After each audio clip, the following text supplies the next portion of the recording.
Good morning.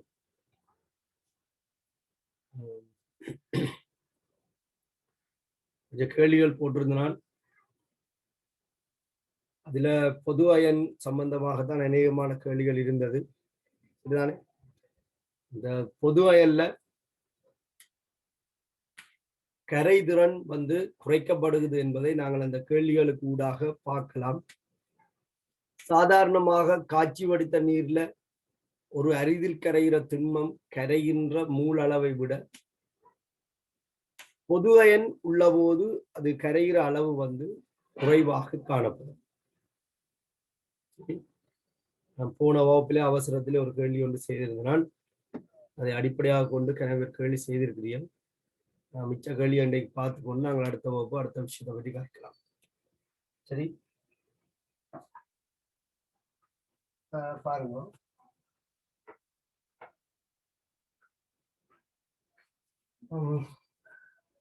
இதுல 42வது இலக்கத்துல ஒரு கேள்வி ஒன்று இருக்குது. AgCl கரைதிறன் பெருக்கம், AgCl கரைதிறன் பெருக்கம் 42 சொல்லப்பட்டிருக்கு. அந்த கேள்வியின் இலக்கம் KSP தரப்பட்டிருக்கு. AgCl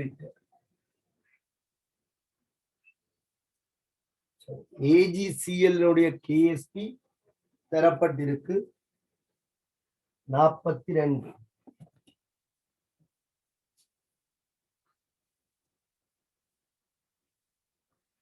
ரெண்டு தர 10 மூல் ஸ்கொயர் டெசிமீட்டர் -6 என்று தரப்பட்டிருக்கு. இது ஒத்த கேள்விதான் நான் செய்து விட்டேன். 1 லிட்டர் நீரில் கரைக்கக்கூடிய AgCl மூல அளவு யாது என்று கேட்டிருக்கு.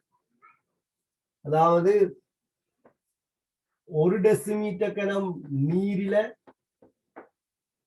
AgCl மேக்சிமம் கரையக்கூடிய மூல எவ்வளவு என்பது கேள்வி. நிரம்பல் கரைசல் நிலையை தோற்றுவிக்கக்கூடிய AgCl திணிவு மூழ்கட்டு. எங்களுக்கு தெரியும் மேக்சிமம் கரைதல் என்பது அது தன்னுடைய அயனோட நிரம்பல் நிலையை ஏற்படுத்துகின்ற அளவு. அப்ப கரைதிறன் என்பது அதுதானே. 1 டெசிமீட்டர் கனம் கரைப்பான்ல கரையக்கூடிய கரியத்தின் மூல அளவுதான் கரைதிறன். ஆகவே நாங்கள் வளமைய போல இந்த கேள்வியை அணுகலாம். AgCl திண்மம் நீரில கரைக்கப்படும் போது Ag பிளஸ் அக்வஸ்டாகவும் Cl மைனஸ் அக்வஸ்டாகவும் அயனாக்கமடையும். இந்த Ag பிளஸ் Cl மைனஸ் அயன்கள் மீண்டும் ஒன்றோடு ஒன்று மோதும் போது AgCl மூலக்கூறு பளிங்காகும். இது ஒரு அரிதில் கரைகிற செயற்பாடு. இதை நாங்கள் மின்பக பொருட்களுக்கு ஒரு உதாரணமாக தந்திருப்போம். ஆகவே இதுல நீங்கள் போட வேண்டியது இரட்டை அம்புக்குறி. மீளும் தன்மை உள்ளது. கரைதலும் நடக்கும், படிதலும் நடக்கும். இது ஒரு இயக்க சமநிலை. அப்ப நிரம்பல் நிலையை தோற்றுவிப்பதற்கு கரைகின்ற AgCl திணிவுதான் கரைதிறன் மூல் டெசிமீட்டர் -3.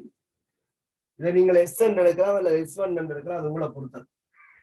இங்க 1 டெசிமீட்டர் கணத்துல AgCl மேக்சிமம் கரையும் என்று சொன்னால் வார Ag பிளஸ் செறிவும் S மூல் டெசிமீட்டர் -3 ஆக இருக்கும். Cl மைனஸ் செறிவும் S மூல் டெசிமீட்டர் -3 ஆக இருக்கும். இது நீர் கொண்ட தொகுதி. ஆகவே நீரின் அயனாக்கத்தால வார H பிளஸ் அயன்களோ OH மைனஸ் அயன்களோ இந்த கரைதிறனை பாதிக்காது.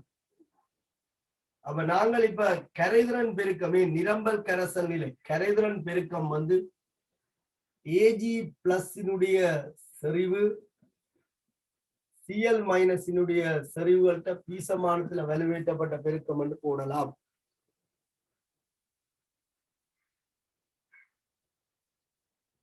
AgCl இருந்து Ag பிளஸும் Cl மைனஸ் உருவாக்கப்பட்டிருக்கால ரெண்டு பேர்த்த செறிவுகளும் SS. இங்க கேஎஸ்பி தரப்பட்டிருக்கு 2 தர 10 சமன் அழகா போட்டுக்கொள்ளுங்க. ஏஜி பிளஸ் இந்த சரிவும் S mole decimetre -3, CL minus இந்த சரிவும் எஸ் மூல். ஆகவே கரை திறன் எஸ் வந்து ரூட் 2 தர 10 இருக்கும். இது சமன் வர்க்க மூலத்துக்குள்ள 10/5. வர்க்க மூலம் 2 1.41 சுத்தம் நீங்கள் பாடமாக்கி வச்சிருக்க வாய்ப்பு இருக்கு. சில வர்க்க மூல பெருமானங்களை நாங்கள் பாடமாக்கி வச்சிருந்தாலும் நல்லா √2 வந்து 1.414. இது நீங்க பாடமாக்கி வச்சிருந்தா நல்ல 1.414. அலகு வந்து உங்களுக்கு மூல் டெசிமீட்டர் -3 என்பது. சரி, அதாவது நீரில ஏஜிசிஎல் என்ற கரைதிறனுக்கும் கரைதிறன் பெருக்கத்துக்கும் இடையில உள்ள வேறுபாட்டை விளங்கி கொள்ள வேண்டும். பாடம் துவங்கின நாள்ல இருந்து நான் இந்த ரெண்டுக்கும் உள்ள வித்தியாசத்தை பற்றி கருதி கொண்டிருக்கேன். கரைதிறன் பெருக்கம். சரியா? கரைதிறன் என்பது 1 டெசிமீட்டர் கனம் கரைப்பால்ல கரைகிற கரியத்தின் மூலளவு. கரைதிறன் பெருக்கம் என்பது நிரம்பல் கரைசல் நிலையில் உள்ள அயன்கள்ட செறிவுகள்ட வீசமானத்துல வலுவேற்றப்பட்ட பெருக்கம். இது பல காரணிகள்ல தங்கி இருக்கும். கரைதிறன் பெருக்கம் குறித்த ஒரு தாக்கத்துக்கு மாறா வெப்பநிலையில ஒரு மாற்று. அப்ப ஏஜிசிஎல்லை நாங்கள் நீரில கரைக்கும் போது 1 டெசிமீட்டர் கனம் நீரில 1.414 தர 10/3 மூல் ஏஜிசிஎல் கரையும். சரியா? ஓகே. இதுல 2வது சந்தர்ப்பம் சொல்லி இருக்கிறோம். 1 லிட்டர் 0.01 மூல் NaCl கரைசலில் கரைக்கிற அளவுன்னு சொல்லி. இதுல நீங்கள் கவனமா இருக்கும். நான் போன வகுப்பு கொஞ்சம் அவசரத்துல விளங்கப்படுத்தினேன், கவனிச்சு கொள்ளுங்க. அதான் இந்த கேள்வியை திருப்பி போட்டிருக்கேன். இப்ப நாங்கள் கரைக்கிறது வெறுமனே தூய நீருக்கு அல்ல, அந்த நீர்ல ஏற்கனவே NaCl கரைஞ்சிருக்கு. அப்ப NaCl கொண்ட ஒரு நீருக்குள்ளதான் நாங்கள் இப்ப கரைக்க போறோம். அப்ப அதுலயே நீர் ஊடகமாக இருக்கும், அதோட NaCl கரைஞ்சிருக்கும். இந்த NaCl என்ற செறிவு 0.01. சரி, அப்ப நீங்கள் ஏஜிசிஎல் கரைப்பதற்கு முன்னரே அங்க Cl- அயன்கள் இருக்கு. NaCl இந்த அயனாக்கத்தால வந்தது. இங்க ஏஜிசிஎல் கரைய முன்னே Cl- அயன்கள் காணப்படுது. வீசமான 1:1. ஆகவே Cl- இந்த மூல் 0.01. இதை நீங்க முதல் விளங்கிக் கொள்ளுங்க. அப்ப இந்த கரைசலுக்குள்ளதான் நீங்க ஏஜிசிஎல் கரைக்க போறீங்க. ஆக ஏஜிசிஎல் இந்த அயனாக்கத்தால வார Cl- அயனும் NaCl இந்த அயனாக்கத்தால வார Cl- அயனும் ஒன்று ஒத்திருக்கு. ஆகவே இதுதான் இங்க பொது அயன். ஒன்றுக்கும் பயப்படுறீல. பொது அயனை பற்றி நாங்கள் எங்கேயோ இருந்தோ படிச்சு கொண்டு வாரோம். இப்ப NaCl இருக்குது, நீர்க்கரசல்ல முற்றாக அயனாக்கம் அடையும். ஏனென்றால் வெண்ணமில வன்கார உப்பு, நீரில் நன்றாக கரையக்கூடிய உப்பு. இதனுடைய சரிவு 0.01 m என்று சொன்னால், இதுல இருந்து வார Cl- இந்த சரிவு வீசமானத்துல இருக்கும் 0.01 m. இதுக்குள்ளதான் ஏஜிசிஎல் கரைய போகுது. அவருடைய கரைதான் பகுதி அயனாக்கம் தான். ஆகவே நீங்கள் ரெட்டி அம்புக்குறி பயன்படுத்தப்படணும். இவர் கரைஞ்சு Ag+ஐயும் Cl- தோற்றுவிப்பார். ஏஜிசிஎல் கரையும், கரையாது என்று சொல்லிடாது, கரையும். ஆனால் முதல் கரைஞ்ச அளவுக்கு கரையும் என்று சொல்லிடாது. அப்ப கவனிச்சு கொள்ளுங்க. இந்த சந்தர்ப்பத்துல நீங்கள் எதை பயன்படுத்தலாம், எதை பயன்படுத்த முடியாது என்பதுல தெளிவாயிருக்கும். NaCl-க்கு ஏஜிசிஎல் கரைக்கும் போது நீங்கள் கரைதிறன் பெருக்கத்தை பயன்படுத்தலாம். ஏன்? அது வெப்பநிலையில் மாத்திரம் தங்கி இருக்கு. ஆனால் கரைதிறனை பயன்படுத்தியது, இந்த கரைதிறனை இதுல பயன்படுத்தியது. காரணம், கரைதிறன் பொது அயனால பாதிக்கப்படும். அப்ப இதுல எஸ் வந்து 1.414 தர 10⁵5 மூல் டெசிமீட்டர் -3 ஆக இருந்தால் இப்பவும் அதிண்ட கரைதிறன் அதுதான் என்று சொல்ல இயலாது. கரைதிறன் மாறும். ஆகவே நீங்கள் இதை எஸ் என்று எடுத்துக்கொண்டால் இப்ப இது கரையும், ஆனால் இதளவுக்கு கரையாது. அது எங்களுக்கு தெரியாது. S1 என்று வச்சுக்கணும்.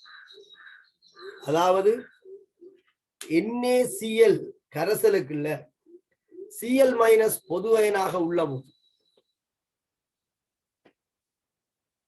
Cl- பொது அயனாக உள்ள போது Cl- பொது அயனாக உள்ள போது AgCl கரைதிறன் மாறும். அது தூய நீர்ல இருந்த கரைதிறனாக ஒருபோதும் இருக்காது, குறையும். வேறு ஒரு கரைதிறனுக்கான குறியீட்டை இதுல நான் பாவிக்கிறேன். அப்ப நீரில கரைதிறனை எஸ் என்று குறிப்பிட்டு நான் NaCl கரைதிறனை S1 என்று குறிப்பிட்டேன். இப்ப AgCl S1 மூல் டெசிமீட்டர் -3 கரைஞ்சால் அதுல இருந்து பீசமானம் 1:1 என்பதால Ag பிளஸும் S1 மூல் டெசிமீட்டர் -3 உருவாகும். Cl மைனஸும் S1 மூல் டெசிமீட்டர் -3 உருவாகும். சரியா? அப்ப விளைவு கரைசலில் உள்ள Cl- இந்த செறிவு அப்படி நீங்க பாத்தீங்கன்னு சொன்னால் அது NaCl இருந்து வந்த செறிவு இந்த திண்மம் கரைஞ்சு வந்த செறிவு இந்த ரெண்டினையும் கூட்டுத்தொகைக்கு சமனாக இருக்கும். ஏன் ரெண்டினையும் செறிவு கூட்டுத்தொகைக்கு சமன்டா கரைசல் கனவள 1 டெசிமீட்டர் கனம் சொல்லப்பட்டிருக்கு. அப்ப நாங்கள் மூல் செறிவுக்கு சமன். அப்ப செறிவை கூட்டுறனாலும் மூளை கூட்டினாலும் ஒன்றுதான். ஆனால் Ag பிளஸ் இந்த செறிவு என்னன்னு கேட்டால் அது S1 தான். Ag பிளஸ் இதுண்ட கரைதலால மட்டும்தான் உருவாக்கப்படுகிறது. ஆகவே இந்த இரண்டாவது சந்தர்ப்பத்துக்குரிய தொகுதிக்கு KSP எழுதினால் அது கோவை மாறாது. Ag பிளஸ் இந்த செறிவு Cl- இந்த செறிவு தான். KSP மாறா வெப்பநிலையில் ஒரு மாறிலி. அப்ப அது பொதுவாக இருந்தாலும் மாறாது. அதற்கு பதிலாக நீங்க 2 தர 10⁻10 பிரதியிடலாம். Ag பிளஸ் இந்த செறிவுக்கு நீங்கள் இது பாவிக்கலாம். அது என்ன உங்களுக்கு தெரியாது. S1 தான் பாவிக்கலாம். S1 Cl- இந்த செறிவு என்பது கரைசல்ல உள்ள Cl- இந்த செறிவு. இங்க கரைசல்ல NaCl இருந்தும் Cl- வருது. அப்ப 0.01 சக S1 0.01 சக S1 இதுதான் Cl- இந்த செறிவு. உங்களுக்கு விளங்க வேணும். உங்களுக்கு விளங்க வேணும். தூய நீரிலேயே AgCl இந்த கரைதிறன் 1.414 தர 10⁵5. அதாவது தூய நீர்ல இது கரைஞ்சி உருவான Cl- இந்த செறிவு 1.414 தர 10⁵5. இப்ப NaCl பொது அயன் என்ன செய்யும்? கரைதிறனை குறைக்கும். அப்ப S1 கட்டாயம் இந்த பெருமானத்தை விட குறைவாக இருக்கும். இப்ப இதே மிகச்சிறிய பெருமானம். 0.01 ஒப்பிடும் போது பொது அயன் உள்ள போது கரைஞ்சு வார Cl- இந்த செறிவை கூட்டும் போது புறக்கணிக்கலாம். மிகச் சிறிதாக இருக்கும். ஏன் இதையும் விட சின்னந்தானே. ஆகவே புறக்கணிக்கத்தக்கதாக. அப்ப நாங்கள் சொல்ல வரும் 0.01 ஒப்பிடும் போது S1 மிகச் சிறிது. ஆகவே 0.1 சக S1 அன்னளவாக 0.01 இதில் நீங்கள் நியாயப்படுத்த வேண்டும். அப்ப இனி நீங்கள் என்ன பிரதியிட போறீங்க? 2 தர 10⁻10 சமன் S1 தர 0.01 பிரதியிட போறீங்க. சரியா? அப்ப S1 இப்ப உங்களுக்கு கணிக்கப்படும் போது S1 எழுவ மாட்டேன் செய்யாது. S1 எழுவ மாட்டேன் செய்யாது. இதுக்குள்ள எழுதுறேன்.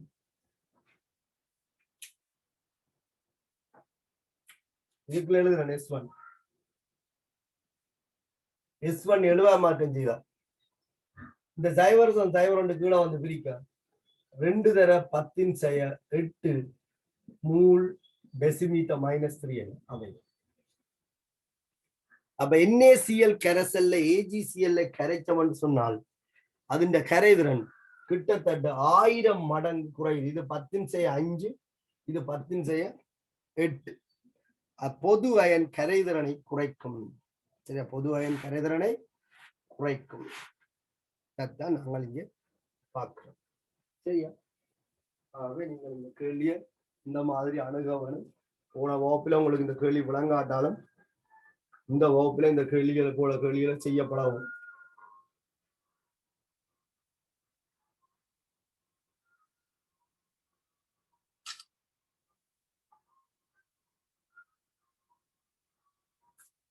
சரி,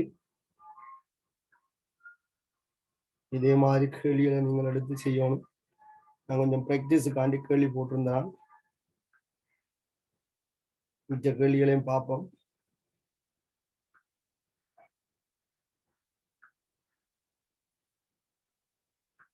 பார கேள்விகளை நீங்கள் செய்யறது நல்ல. இந்த வாரிசுகள் கணக்கா ஒழுங்கு இல்லாம இருக்கு.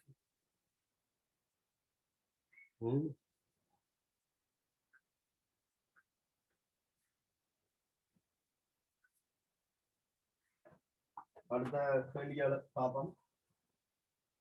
அழிக்கிறேன்.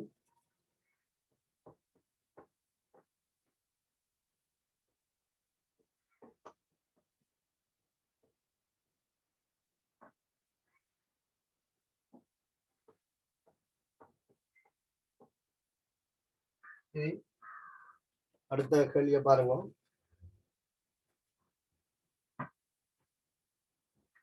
இதே ஒத்த கேள்விதான். பேரியம் குரோமேட்டினது கரைதிறன் பெருக்கம்.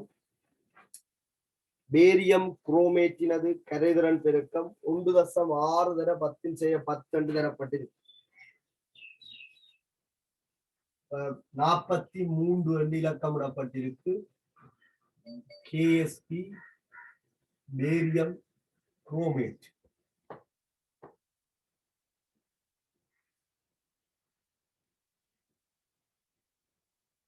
ஒன்று தசம் 6 தர 10 மூல் ஸ்கொயர் டெசிமீட்டர் -6.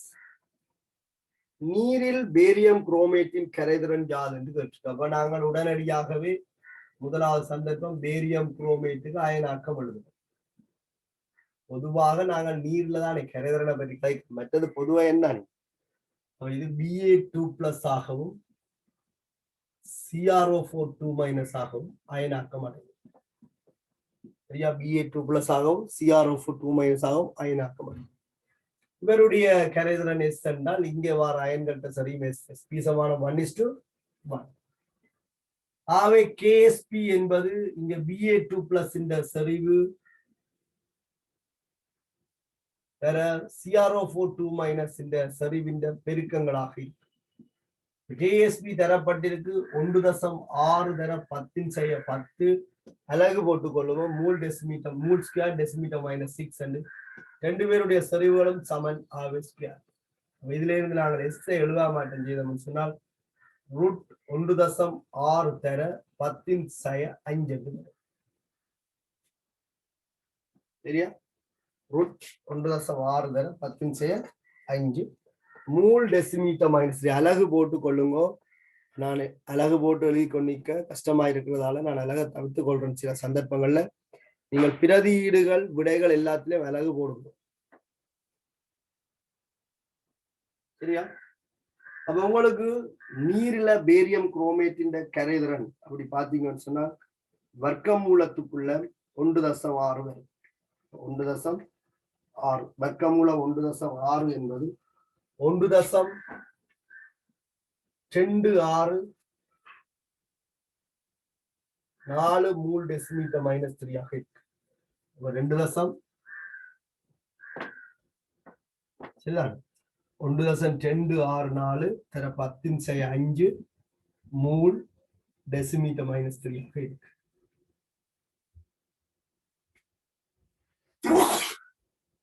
அழக கீழே போட்டிருக்கிற, அதாவது 1 டெசிமீட்டர் கனம் நீரில கரையக்கூடிய பேரியம் குரோமேட்டின் மூல் வந்து 1.264 தர 10⁻³ மூல். இத திணிவாக கேட்கலாம். என் கரைதிறனை வெவ்வேறு அலகுகள்ல குறிப்பிடலாம். திணிவாக கேட்டால் 1 டெசிமீட்டர் கனத்துல கரைகிற மூல் தெரிஞ்சால் சார் மூலக்கூட்டு திணிவாக பிரிக்கிறால் திணிவு. சரிதான்? சில நேரத்துல 500 சென்டிமீட்டர் கனம் என்று கதைக்கலாம். அப்படியான கேள்வி எல்லாம் இதுல இருக்கு. 1 டெசிமீட்டர் கணத்துல இவ்வளவு கரையும் என்றால் 500 எவ்வளவு கரையும் என்றால் மாம்பழ கணக்கு பார்த்த மாதிரி பாக்குறாங்க. சரி, ஆகவே முதலாவது கரைதிறன் வந்து இப்படி இருக்கும், நீரில் அந்த கரைதிறன். இப்ப 2வது விடயம் குறிப்பிடப்பட்டிருக்கு என்னன்னு சொன்னால் 0.10 மூல் டெசிமீட்டர் -3 பேரியம் குளோரைட் கரைசலில் கரைதிறன் யாதுன்னு. இப்ப இதை கொண்டு போய் நாங்கள் ஒரு பேரியம் குளோரைட் கரைசலுக்குள்ள சேர்க்கிறோம். பேரியம் குளோரைட் என்பது முற்றாக அயனாக்கம் அடையக்கூடிய ஒரு உப்பு. அப்ப இதுல Ba2+ அயன்களும் 2Cl- அயன்களும் உருவாகும். சரியா? ஓகே. அப்ப இவருடைய அயனாக்கம் முற்றானது. இதெல்லாம் நீங்க கவனிக்கணும்.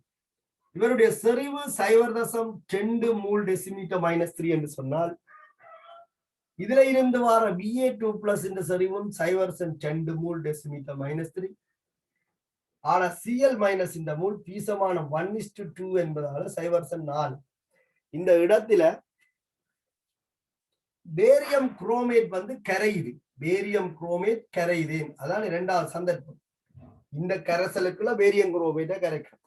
அப்ப பேரியம் குரோமேட் அரிதில் கரையும் உப்பு.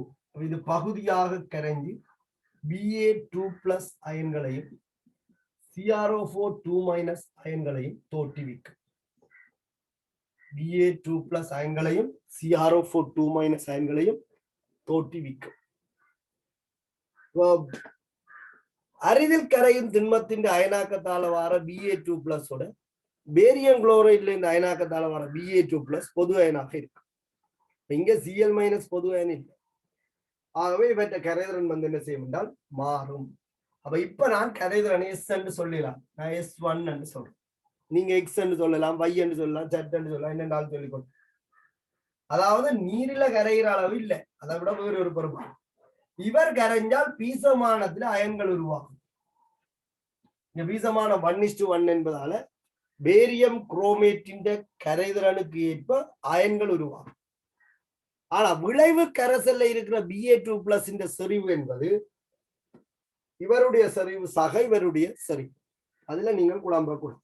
அப்ப விளைவு கரைசல்ல இருக்கிற Ba2+ இந்த செறிவு சரியா? கணிச்சம் Ba2+ இந்த செறிவு ஒப்பிண்ட முட்டான அயனாக்கத்தால வந்த Ba2+ இந்த செறிவு 0.2 சக பேரியம் குரோமேட்டின் பகுதி அயனாக்கத்தால வந்த செறிவு. இதுல நீங்கள் தெளிவாக இருக்க வேணும். இதுல நாங்கள் ஒரு அட்ஜஸ்ட்மெண்ட் செய்யறோமே தவிர இதை நீங்க புறக்கணிக்க இயலாது. இப்ப விளைவு கரைசல்ல உள்ள Ba2+ இந்த செறிவு என்பது உப்பிண்ட முட்டான அயனாக்கத்தால வந்த செறிவு சக குரோமேட்டின் பகுதி அயனாக்கத்தால வந்த செறிவு, அதாவது கரைதிறனால வந்த செறிவு. ஆனா கரைசல்ல இருக்கிற CrO4 இந்த செறிவு என்பது பெருமனே கரைஞ்சு வந்த செறிவு S1 ஆக மட்டும். சரியா?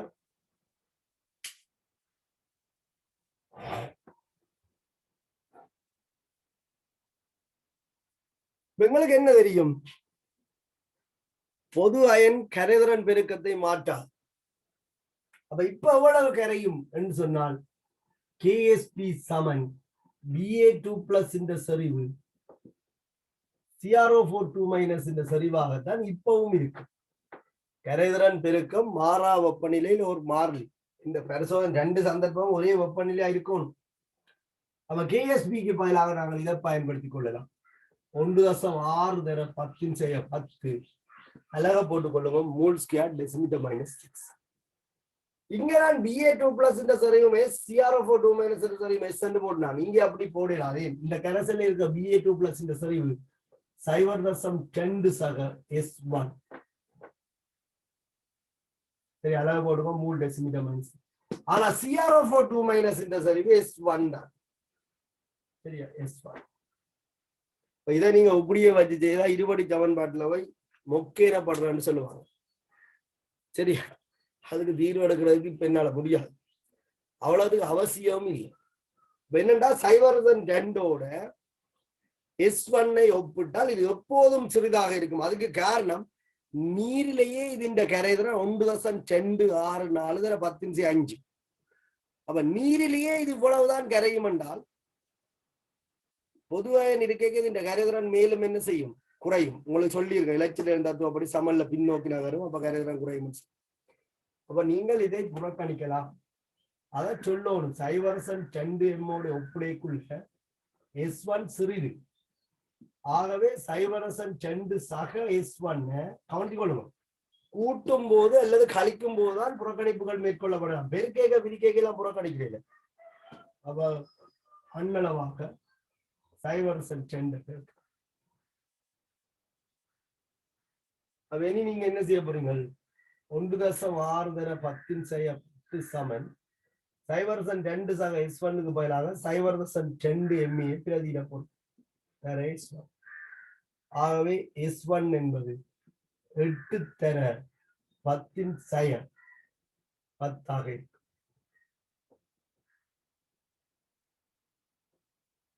எட்டு தர 10 செய்ய 10 இருக்கு. பாருங்க, கரைதிறன் லட்சம் மடங்கு குறையும்.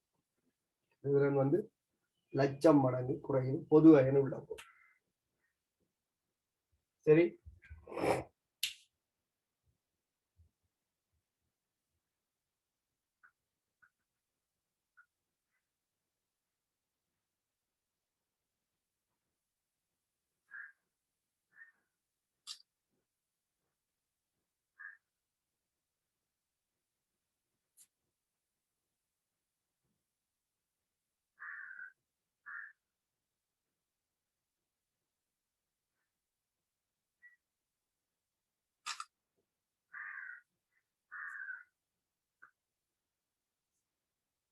செய்யாதாக்கள் செய்து கொள்ளுங்க, விளங்கி செய்யுங்க. இப்படி 1000 கேள்வி செய்யணும் அவசியம் இல்லை. ஒரு கேள்வி 2 கேள்வியில சரியான விளக்கத்தை வரலாம். ஆனா பீசமான தொடர்புகள்ல தெளிவாக இருக்க வேண்டும்.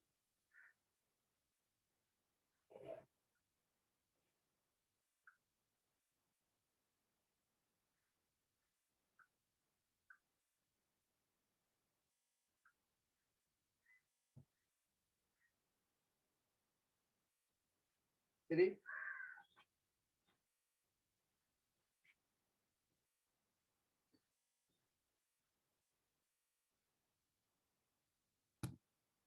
திலக்ஷனா. Good morning, sir.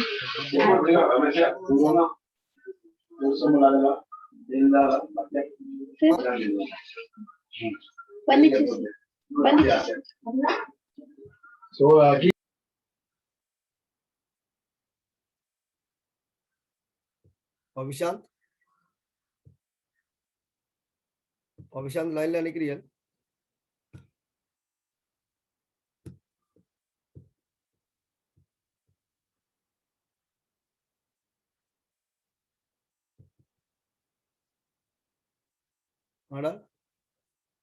ஆனந்த லோயன் இல்ல நிக்கிறீங்களா?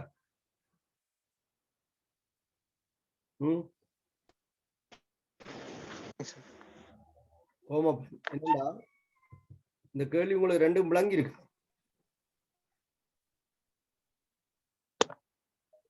Yes sir. ஆமா சார். ஓகே, அடுத்த 44வது கேள்வி இருக்குதானே? 44வது கேள்வி இது ஒத்த கேள்வி தானே? அப்படிதானே? ஓ, அது செய்தீங்களா? 44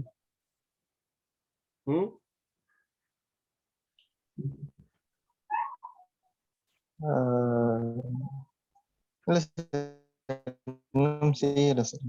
செய்யலையா? இல்ல சார்.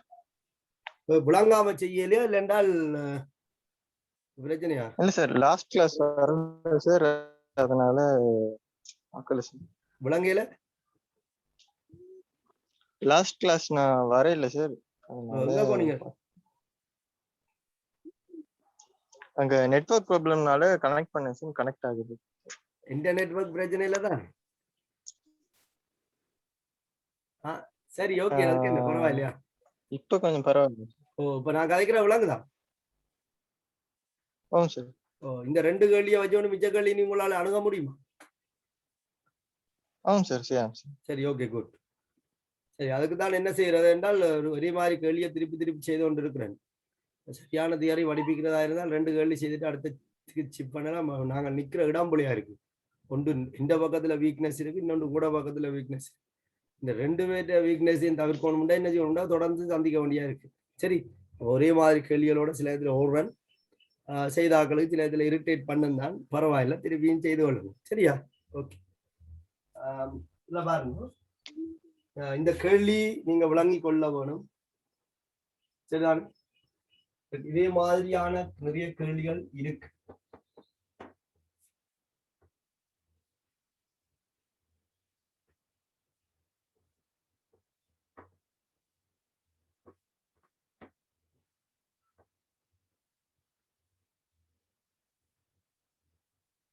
இதுல பொது அயன் தான் கரைதிறனை பாதிக்கும் என்று சொல்லி நான் திருப்பி திருப்பி சொல்லிக் கொண்டிருக்கிறேன். ஏனைய அயன்கள் கரைதிறனை பாதிக்காது. ஏதாவது சமநிலை மாறிலியோட சம்பந்தப்பட்டது இல்லை. அப்ப சமநிலை தானத்தை நகர்த்தவனும்டா பொது அயன் தான் நாங்கள் பார்க்கணும். சரிதான்? பொது அயனை வச்சுதான் நாங்கள் பார்க்க வேணும்.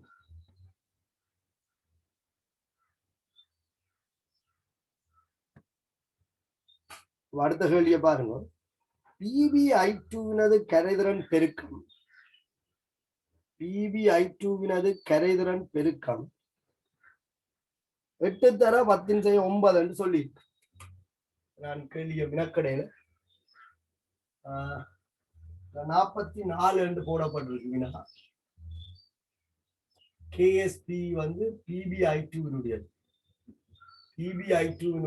KS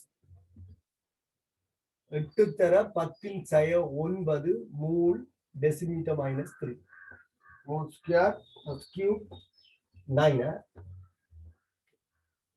ஏன்னா இது PbI2.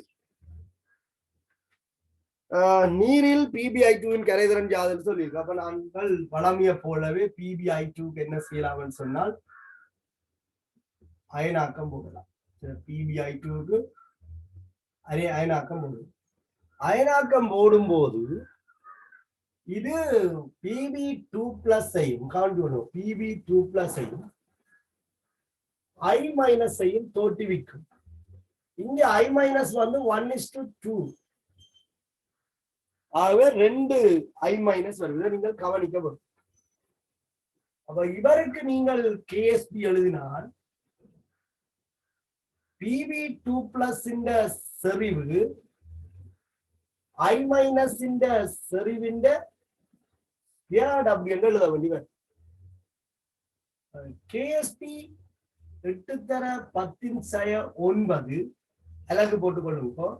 Pb2+ செறிவு S என்றால் இதுல இருந்து வார கரைதிறன் S என்றால் இதுல இருந்து வார Pb2+ செறிவு S. ஆனா இதன் செறிவு 2S 1:2. ஆகவே I- செறிவுக்கு பதிலாக கரைதிறனினுடைய 2 மடங்கு பயன்படுத்தப்பட வேணும். கரைதிறனுடைய 2 மடங்கு பயன்படுத்தப்பட வேண்டும். ஏற்கனவே நீங்கள் எப்படி பார்த்திருக்கீங்க. இந்த கரைதிறனை நீங்க எப்படி எடுக்கிறேன் சொல்லி இருக்கான். இதுண்ட வர்க்கம் அதிண்ட வர்க்கம் 2ஐயும் கூட்டி பிரிச்சு போட்டு நிகர் மாறு போட்டு எடுக்கலாம். நாங்கள் சமன்பாட்டு அழிய பார்க்கிறோம். அப்ப இதுல ஒரு S இருக்கு, இதுல அப்ப 4S கியூப் சமன் சரி 8 தர 10⁹ அப்படின்னு சொல்லி இதுல இருந்து நாங்கள் எஸ்ஐ எழுவ மாட்டோம் செய்தால் 4 பிரிக்க 2 தர 10⁹ கனமூலம் உண்டு. இதுல 2 கனமூலம் தர 10⁹ கனமூலம் பார்த்தீங்கன்னா 10�3 மூல் டெசிமீட்டர் மைனஸ் 3. சரிதான்? இத கனமூலம் நீங்கள் எடுக்க வேணும். என்ன வந்தது ஒரு செக் பண்ணி விடுங்க. இந்த நம்பர் ஆன்சர் தான் 2 கனமூலம் எவ்வளவு செக் பண்ணி விடுங்க. அடுத்த கேள்வி பொது அயன் போடப்பட்டிருக்கு. இதுல 1.26 வரை தான் நீங்க ஆன்சரை செக் பண்ணி கொள்ளுங்க. 1.26 சரிதானே? ஓகே. 1.26 தர 10⁻3 மூல் டெசிமீட்டர் -3 என்று வருது நீரில கரைதிறன். இப்ப இதை கொண்டே நாங்கள் எங்க கரைக்கிறோம் சொன்னால் ஈய நைட்ரேட் கரைசல்ல ஒரு சந்தர்ப்பம் கரைக்கிறோம். ஈய நைட்ரேட் கரைசல். அப்புறம் நான் ஏற்கனவே சொன்னது போல ஈய நைட்ரேட் PbNO3 twice அது ஒரு உப்பு. அப்ப முற்றாக அயனாக்கம் அடைஞ்சு Pb2+ அயன்களையும் 2 NO3- அயன்களையும் தோற்றுவிக்கும். இந்த NO3- அயன்கள் இங்க பொது அயன் இல்லை. இதுக்குள்ளதான் யார் கரைய போகுது? PbI2 கரைய போகுது. PbI2 அயனாக்கம் பகுதி அயனாக்கம், அதுல இருந்து Pb2+ அயன்களும் 2 I- அயன்களும் உருவாகும். சரியா? ஓகே, கவனிச்சு கொள்ளுங்க. இவருடைய செறிவு தரப்பட்டிருக்குது 0.1 சொல்லி 0.1 இந்த M என்றது யாருக்கும் குழப்பம் இருக்கு. M என்பது மூல் டெசிமீட்டர் -3 என்ற சேர்க்கை அளவுக்கு பொதுவாக பயன்படுத்தப்படுகின்ற ஒரு குறியீடு. சரியா? மூல் டெசிமீட்டர் -3 என்று சொல்லப்படுகின்ற சேர்க்கை அளவிற்கு பொதுவாக பயன்படுத்தப்படுகின்ற குறியீடு தான் இந்த M. சரி, ஓகே. அப்ப 0.1 என்று சொன்னால் இதுல இருந்து வர Pb2+ இந்த சரிவும் 0.1 தான். NO3- இந்த சரிவு 0.2. இங்கே அது எங்களுக்கு தேவைப்படாது. ஏன்? அது பொது அயனாக இல்லாதால நாங்கள் இங்கே அதை பயன்படுத்த மாட்டோம். சரியா? ஓகே. ஆனா கரைதிறன் விளங்கும் தானே. இங்க S இங்க கரைதிறன் S இல்லை. ஆகவே நான் S1 என்று குறிப்பிட்டுக் கொள்றேன். நான் இதை குழப்ப விரும்பல. பொது அயன் இருக்கைகள்ல உப்பிண்ட கரைதிறன் S1 என்று எடுத்து பழகிட்டேன் எனக்கு. சரி, ஓகே. அப்ப இதுல இருந்து வர Pb2+ இந்த சரிவு S1 கவனிச்சு கொள்ளுங்க. இதுல இருந்து வர I- இந்த சரிவு 2S1. விளங்குதா சொல்றது? இதுல இருந்து வர I- இந்த சரிவு 2S1. ஏன்? P சமானம் 1:1. So 1:2. அப்ப நாங்கள் இப்ப கரைதிறன் பெருக்கம் எழுதுறோம். KSBக்கு கோவி எழுதினால் அது இதே மாதிரி தானே. Pb2+ இந்த செறிவு I- இந்த செறிவின் I-